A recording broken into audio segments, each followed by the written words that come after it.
السلام عليكم، ازيكم يا حلوين؟ وحشتوني جدا جدا من امبارح. بصوا يا جماعه، في ناس كتيره جدا بتتلخبط بين الميسلر ووتر والتونر. طيب تعالوا نعمل مقارنه صغيره قوي كده ما بينهم، في خلال دقيقه ان شاء الله، ما نطولش عشان بس نعرف الفرق. طيب، بالنسبه للميسلر ووتر يا جماعه، هي اول خطوه في الروتين بتاعك. اول حاجه ما بتكوني جايه من بره، بتقومي جايه ماسكه قطنه، لازم قطنه طبعا، وتشيلي كل المكياج والمثلا السان سكرين، اي حاجه على البشره، الاوساخ، الدهون، الكلام ده كله بتشيلها بالقطنه. تمام.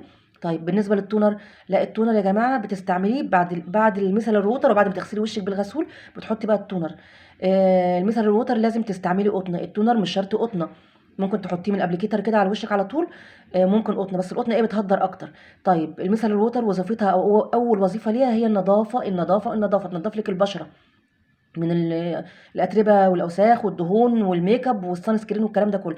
التونر لا، التونر هو خطوه اساسيه بعد الغسول.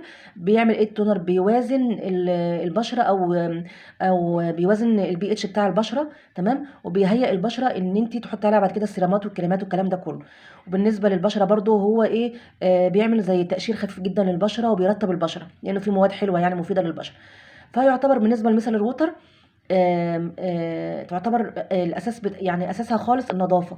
التونر لا، مش نظافه، تعتبر خطوه تجميليه، او خطوه من العنايه برضو بالبشره. طيب المسحر الووتر لازم تتغسل، التونر مش شرط لا، مش شرط، مش ما بيتغسلش اصلا. انما المسرة لازم يا جماعه تتغسل، لان يعتبر هي فيها مواد وجزيئات كده بتشيل الدهون والحاجات دي كلها، وحاجات ممكن تبقى ميك اب مثلا يعني تقيل او ووتر بروف او الكلام ده. فبيبقى فيها حاجات جامده جدا على البشره عشان تنضف البشره وتشيلك الكلام ده كله. اوكي. فكده يا جماعه عملنا مقارنه بسيطه قوي وصغيره، وما طولناش الفيديو. ان شاء الله بعد كده هعمل لكم فيديو عنهم بالتفصيل، وعن انواع بقى معينه كده انا جربتهم ومرتاحه معاهم يعني. وطبعا الماركتين قدامكم اهو، انتوا عرفتوا برضو يعني شويه من اللي انا بستعملهم، في تانيين برضو بستعملهم برضو، هبقى اقول لكم عليهم. ماشي يا حلوين، يلا مع السلامه.